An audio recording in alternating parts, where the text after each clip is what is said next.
Hello viewers, we'll be going over silver futures. In this video we'll be going over my trade idea of the week and the day-by-day probability model. So let's start off with the technical analysis on the 1-hour chart.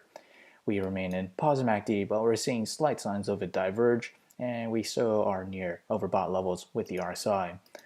As we extend that to the 4-hour chart, we are about to approach to positive MACD, and we have yet to reach to overbought conditions with the RSI.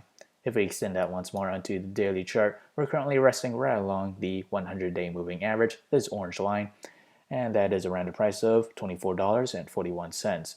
We have yet to approach to positive MACD, and we continue to see sideways action with the daily RSI.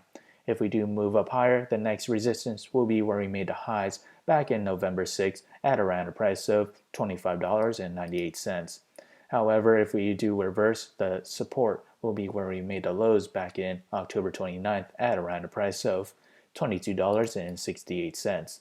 If we do manage to head up higher to test resistance, that price movement to the upside is roughly around 4.9%, and to test support, that is around 8.3% to the downside.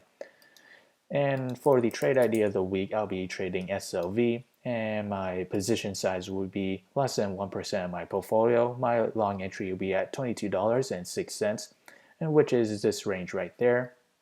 My sell target will be $23.16, and my stop loss will be at $21.80. On the other hand, if I were to open a short position, my entry will be at $23.74, and that is this range there, and that coincides with the highs back in November 6th.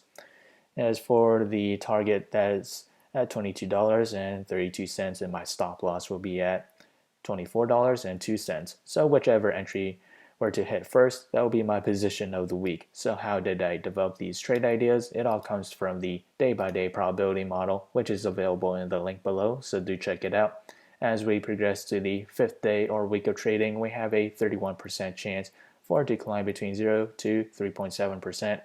As for downside, we have a 63% chance for it to fall between 0 to negative 3.7%. For the extreme case to the downside, a 6% chance to fall between negative 3.7% to negative 7.4%. So if you enjoyed this content, feel free to like, comment, subscribe, and thank you for watching.